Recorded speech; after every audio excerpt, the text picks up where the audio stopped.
بسم اللہ الرحمن الرحیم۔ معزز دوستو، السلام علیکم۔ قصص الانبیاء میں آج ہم تذکرہ کریں گے حضرت موسیٰ علیہ السلام کا۔ موسیٰ علیہ السلام فرعون کے زمانے میں پیدا ہوئے۔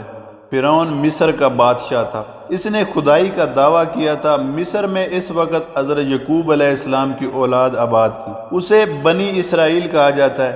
بنی اسرائیل لاکھوں کی تعداد میں پھیلے پھولے۔ حضرت یوسف علیہ السلام کے دور میں مصر کا بادشاہ عیان بن ولید تھا۔ وہ آپ کے ہاتھوں مسلمان ہوا تھا۔ اس کے انتقال کے بعد مصر کے حکمران حضرت یوسف علیہ السلام بن گئے۔ آپ علیہ السلام کی وفات کے بعد قبوس مصر کا بادشاہ بنا۔ حضرت یوسف علیہ السلام کے زمانے میں شرک کی لعنت ختم ہو گئی تھی۔ قبوس نے اسے پھر سے شروع کر دیا، لیکن حضرت یعقوب علیہ السلام کی قوم نے اس شرک کو قبول نہ کیا۔ اس پر اس نے غیر ملکی خیال کر کے انہیں غلام بنا لیا اور ان سے سخت کام لینے لگا۔ اس کا انتقال ہوا تو اس کا بھائی ولید بن مصعب مصر کا بادشاہ بنا۔ مصر کے ہر بادشاہ کو فرعون کہا جاتا ہے۔ یہ فرعون پہلے سے بھی زیادہ ظالم تھا۔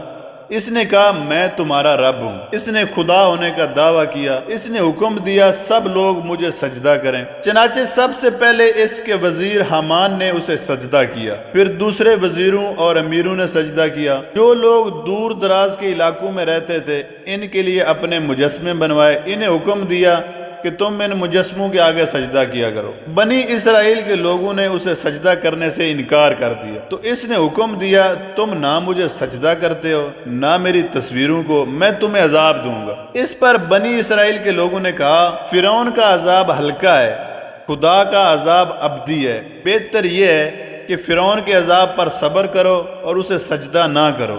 یہ بات تمام بنی اسرائیل نے مان لی اور فرعون کو بھی یہ بتا دیا کہ ہم ہرگز تجھے یا تیری مورتی کو سجدہ نہیں کریں گے۔ فرعون نے ان پر ظلم کی انتہا کر دی۔ ایسے میں اس نے ایک خواب دیکھا۔ اس نے خواب کی تعبیر پوچھی تو اسے بتایا گیا بنی اسرائیل میں ایک لڑکا پیدا ہوگا، وہ تیری حکومت کو ختم کر دے گا۔ فرعون نے یہ تعبیر سن کر اپنے سپاہیوں کو حکم دیا بنی اسرائیل کے جس گھر میں لڑکا پیدا ہو اسے قتل کر دو، البتہ لڑکیوں کو قتل نہ کیا جائے۔ اس طرح پیدا ہونے والے ہزاروں لڑکے قتل کر دیے گئے۔ انہی حالات میں حضرت موسیٰ علیہ السلام پیدا ہو گئے۔ فرعون کچھ بھی نہ کر سکا۔ ادھر نجومیوں نے اسے اطلاع دی کہ وہ بچہ پیدا ہو چکا ہے۔ اب ماں کو فکر ہوئی کہ آخر یہ بچہ ہے، آواز تو نکالے گا، اور فرعون کے پیادے گھر گھر تلاشی لیتے پھر رہے ہیں، اس کی آواز سن لیں گے تو اسے قتل کر دیں گے۔ اس وقت اللہ تعالیٰ نے حضرت موسیٰ علیہ السلام کی والدہ کے دل میں یہ بات ڈالی کہ اس بچے کو دریا میں ڈال دیں۔ قرآن کریم میں یہ بات ان الفاظ میں آئی ہے، اور ہم نے موسیٰ کی والدہ کو الہام کیا کہ تو موسیٰ کو دودھ پلا، جب اس کے بارے میں کوئی خطرہ محسوس کرے تو اسے دریا میں ڈال دینا اور پریشان نہ ہونا، نہ اندیشہ کرنا، ہم اسے تیری طرف واپس لوٹا دیں گے اور اسے پیغمبروں میں سے کر دیں گے۔ چنانچہ باری تعالیٰ نے دریا میں ڈالنے کا طریقہ بھی بتا دیا۔ چنانچہ ارشاد ہوا اسے صندوق میں ڈال دینا، پھر صندوق کو دریا میں چھوڑ دینا، یہ دریا میں ڈالے گا انہیں کنارے پر، تاکہ موسیٰ کو وہ شخص اٹھا لے جو میرا بھی دشمن ہے اور موسیٰ کا بھی۔ موسیٰ علیہ السلام کی والدہ نے ایک صندوق تیار کرایا، اس میں بچے کو لٹایا اور اللہ کا نام لے کر صندوق کو دریا میں چھوڑ دیا۔ اس کے ساتھ ہی ماں کو پریشانی ہوئی کہ نہ جانے یہ صندوق کہاں جا کر رکے، اس لیے اس نے اپنی بڑی بیٹی کو صندوق کے پیچھے جانے کے لیے کہا۔ وہ دریا کے کنارے کنارے چلتی رہی۔ دریائے نیل سے ایک نہر فرعون کے محل کی طرف جاتی تھی۔ وہ صندوق اس نہر میں ہوتا ہوا محل تک پہنچ گیا۔ صندوق ایسی جگہ رکا جہاں فرعون کی بیوی حضرت آسیہ موجود تھی۔ انہوں نے صندوق کو پکڑوا لیا، کھول کر دیکھا تو اندر چاند سا بچہ لیٹا تھا۔ ان کے ہاں کوئی اولاد نہیں تھی۔ وہ بچے کو دیکھ کر بے خود ہو گئی۔ فرعون سے مخاطب ہو کر کہنے لگی یہ بچہ میری اور تیری آنکھوں کی ٹھنڈک ہے، اسے قتل نہ کر۔ عجب نہیں کہ یہ ہمیں کچھ فائدہ پہنچائے اور ہم اسے بیٹا بنا لیں۔ اور ان لوگوں کی حالت یہ تھی کہ حقیقت حال سے بے خبر تھے۔ فرعون شروع میں اس بچے کو قتل کرنا چاہتا تھا، لیکن پھر اسے بیوی کی بات ماننا پڑی۔ اب سوال تھا کہ بچے کی پرورش کیسے کی جائے۔ انہیں دودھ پلانے والی عورت کی تلاش ہوئی،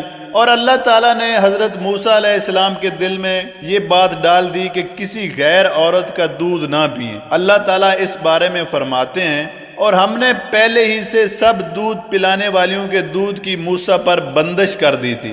بہت سی دودھ پلانے والی عورتوں کو لایا گیا، مگر حضرت موسیٰ علیہ السلام نے کسی کے دودھ کو منہ نہ لگایا۔ اس پر حضرت آسیہ اور فرعون فکر مند ہوئے کہ بچہ کب تک بھوکا رہے گا۔ ادھر حضرت موسیٰ علیہ السلام کی بہن صندوق کا تعاقب کرتے ہوئے وہاں تک پہنچ گئی۔ اس نے صورتحال دیکھ کر کہا، میں ایک عورت کا پتہ بتا سکتی ہوں، شاید یہ بچہ اس عورت کا دودھ پی لے۔ اس بارے میں اللہ تعالیٰ فرماتے ہیں، اور ہم نے پہلے ہی دائیوں کا دودھ موسیٰ پر بند کر دیا تھا۔ اس پر اس کی بہن بولی، میں تمہیں ایک ایسے گھرانے کا پتہ بتا سکتی ہوں جو تمہارے لیے اس کی پرورش کر دے اور وہ اس کے خیر خواہ بھی ہوں۔ حضرت موسیٰ علیہ السلام کی بہن سے کہا گیا، ٹھیک ہے، تم اس عورت کو بلا کر لے آؤ۔ آپ کی ہمشیرہ گئی اور والدہ کو لے آئیں۔ والدہ نے جو ہی آپ کو گود میں لیا، آپ دودھ پینے لگے۔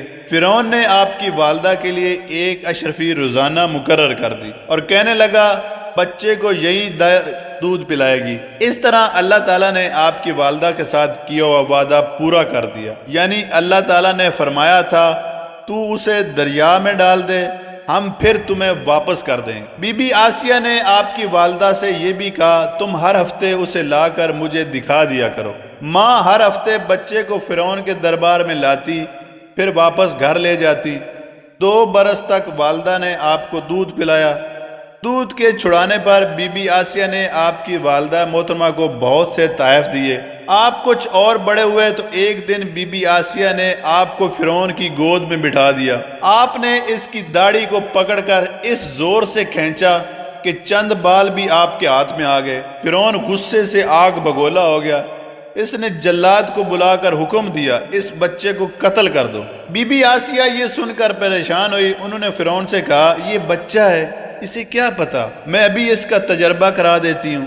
یہ کہہ کر انہوں نے ایک تھال میں موتی منگوائے اور دوسرے میں آگ کے انگارے۔ اب حضرت موسیٰ علیہ السلام کو ان دونوں تھالوں کے پاس بٹھا دیا۔ مطلب یہ تھا کہ اگر اس بچے میں عقل ہوئی تو زہر موتی اٹھائے گا، ورنہ انگاروں کی طرف ہاتھ بڑھائے گا۔ حضرت موسیٰ علیہ السلام نے موتی اٹھانے چاہے تو فوراً حضرت جبریل علیہ السلام نے ان کا ہاتھ آگ کے انگاروں کی طرف بڑھا دیا۔ آپ نے ایک انگارہ اٹھا کر منہ میں رکھ لیا، اس سے آپ کی زبان میں گرا پڑ گئی۔ فرعون نے یہ دیکھا تو قتل کا ارادہ ترک کر دیا۔ اس طرح بی بی آسیہ نے آپ کو ظالم سے بچانے اور آپ کی تربیت میں اہم کردار ادا کیا۔ بی بی آسیہ ایماندار، نیک اور ولیہ عورت تھی، جبکہ ان کا خاوند اللہ کا باغی تھا۔ اور آخر فرعون کے محل میں رہتے ہوئے حضرت موسیٰ علیہ السلام جوان ہو گئے۔ آپ بہت خوبصورت تھے، لوگ آپ کو دیکھ کر اش کر اٹھتے تھے۔ ان دنوں بنی اسرائیل پر فرعون کی طرف سے ظلم و ستم کا بازار گرم تھا۔ آپ کے جوان ہونے پر اس قوم پر مظالم میں کمی آ گئی اور فرعون لوگوں پر ظلم کرنے میں احتیاط کرنے لگا، کیونکہ وہ سوچتا تھا کہیں ہمارے مظالم سے موسیٰ علیہ السلام ناراض ہو کر ان کی حمایت نہ کرنے لگیں۔ حضرت موسیٰ علیہ السلام کسی پر ظلم ہوتا دیکھنا پسند نہیں کرتے تھے۔ آپ کے اس دور کے بارے میں اللہ تعالیٰ فرماتے ہیں، اور جب موسیٰ اپنی جوانی کو پہنچے اور شباب کے کمال کو پہنچ گئے تو ہم نے انہیں صحیح فہم اور علم عطا کیا، اور ہم نیک چلن اختیار کرنے والوں کو ایسا ہی صلہ دیا کرتے ہیں۔ پھر ایک دن ایسا ہوا کہ حضرت موسیٰ علیہ السلام شہر کا گشت لگا رہے تھے۔ آپ کی عادت تھی کسی پر ظلم ہوتا دیکھتے تو ظالم کا ہاتھ روک لیتے تھے۔ گشت کے دوران آپ نے دیکھا کہ ایک فرعونی کسی اسرائیلی سے لڑ رہا ہے، وہ اسے بری طرح مار رہا تھا اور گھسیٹ رہا تھا۔ آپ نے یہ منظر دیکھا تو رک گئے۔ ادھر اسرائیلی پر آپ کی نظر پڑی تو پکار اٹھا، اے موسیٰ میری مدد کیجئے۔ ایک تو وہ بیچارہ مظلوم تھا اور دوسرا تھا بھی اسرائیلی۔ آپ یہ برداشت نہ کر سکے، آگے بڑھ کر قبطی کو روکا، اسے سمجھانے کی کوشش کی۔ قبطی ظلم سے باز نہ آیا۔ جب آپ اسے سمجھاتے سمجھاتے تھک گئے اور اس نے آپ کے سمجھانے کا کوئی اثر نہ لیا تو آپ کو غصہ آ گیا۔ آپ نے غصے کی حالت میں ایک مکہ اسے دے مارا۔ وہ اس مکے کی تکلیف برداشت نہ کر سکا اور مر گیا۔ آپ کی نیت اسے جان سے مار ڈالنے کی نہیں تھی، اتفاقیہ حادثہ پیش آ گیا تھا۔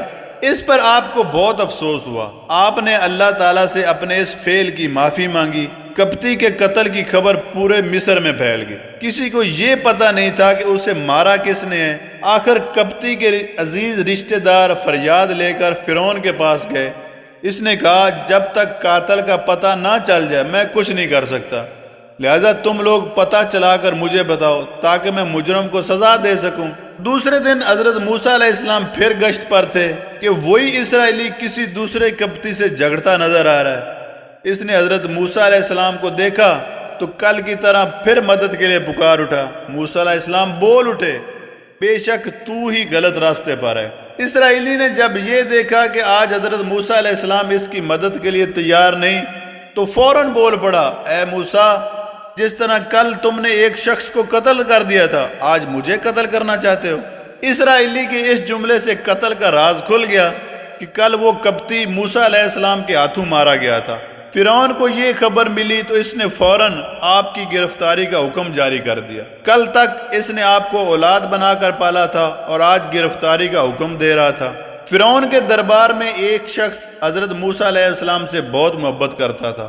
وہ فوراً آپ کے پاس پہنچا اور بولا، اے موسیٰ، بلا شبہ اہل دربار آپ کے بارے میں مشورہ کر رہے ہیں کہ آپ کو قتل کر دیں، سو آپ یہاں سے نکل جائیں، میں آپ کے خیر خواہوں میں سے ہوں۔ اس وقت حضرت موسیٰ علیہ السلام کو اللہ تعالیٰ کی طرف سے نبوت نہیں ملی تھی، اس لیے آپ اس آدمی کے مشورے سے مدین کی طرف روانہ ہو گئے۔ آپ کو مدین کا راستہ معلوم نہیں تھا، بس اللہ کے بھروسے نکل کھڑے ہوئے۔ آپ کے پاس کھانے پینے کا بھی کچھ سامان نہیں تھا۔ راستے میں درختوں کے پتے وغیرہ کھا کر کام چلایا۔ پاؤں جوتے بھی نہیں تھے، ننگے پاؤں چلتے چلتے پیروں میں چھالے پڑ گئے تھے، کیونکہ اب تک آپ شاہی محل میں پلے پڑے تھے۔ پریشانی کی اس عالم میں آپ نے اللہ تعالیٰ سے دعا کی، امید ہے میرا رب مجھے سیدھی راہ دکھائے گا۔ اللہ تعالیٰ نے آپ کی دعا قبول فرمائی۔ آپ سیدھے مدین پہنچ گئے۔ شہر میں داخل ہوئے تو ایک کنویں پر نظر پڑی۔ اس کنویں کے گرد لوگوں کا ہجوم تھا۔ وہ لوگ اپنے جانوروں کو پانی پلا رہے تھے۔ جو زیادہ طاقتور تھا وہ کمزوروں کو پیچھے دھکیل کر پانی پلا رہا تھا۔ وہ فارغ ہوتا تو نسبتاً طاقتور پانی پلانے لگتا۔ مطلب یہ کہ وہاں طاقت کے بل بوتے پر پانی پیا اور پلایا جا رہا تھا، کمزور پیچھے رہ جاتے تھا۔ اس سے آپ نے اندازہ لگایا کہ ان لوگوں میں انصاف نہیں، نہ ان میں ہمدردی اور احسان کا جذبہ ہے۔ ایسے میں آپ کی نظر دو لڑکیوں پر پڑی۔ وہ اپنی بکریوں کے لیے ایک طرف کھڑی تھی، گویا وہ بھی اپنی بکریوں کو پانی پلانے کے لیے آئی تھی اور طاقتور لوگوں کے فارغ ہونے کا انتظار کر رہی تھی۔ موسیٰ علیہ السلام سے لڑکیوں کی یہ حالت دیکھی نہ گئی۔ آپ کا دل بھر آیا۔ آپ ان کی طرف بڑھے اور ان سے پوچھا، تم یہاں کیسے کھڑی ہو؟ ان میں سے ایک نے کہا، جب تک یہ لوگ فارغ نہیں ہو جاتے ہم اپنی بکریوں کو پانی نہیں پلا سکتے، اور ہمارے والد بوڑھے ہیں۔ مطلب یہ تھا کہ والد یہ کام نہیں کر سکتے، اس لیے ہمیں آنا پڑتا ہے، اور یہاں طاقت کا راج ہے۔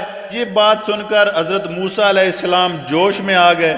آپ نے سوچا میری موجودگی میں یہ کمزور لڑکیاں ہمدردی سے کیوں محروم رہ جائیں۔ آج کے لیے دوستو اتنا ہی، ملتے ہیں اپنی نیکسٹ ویڈیو میں اپنی باقیہ حضرت موسیٰ علیہ السلام کے بارے میں، تذکرے کے بارے میں۔ تب تک کے لیے اللہ حافظ۔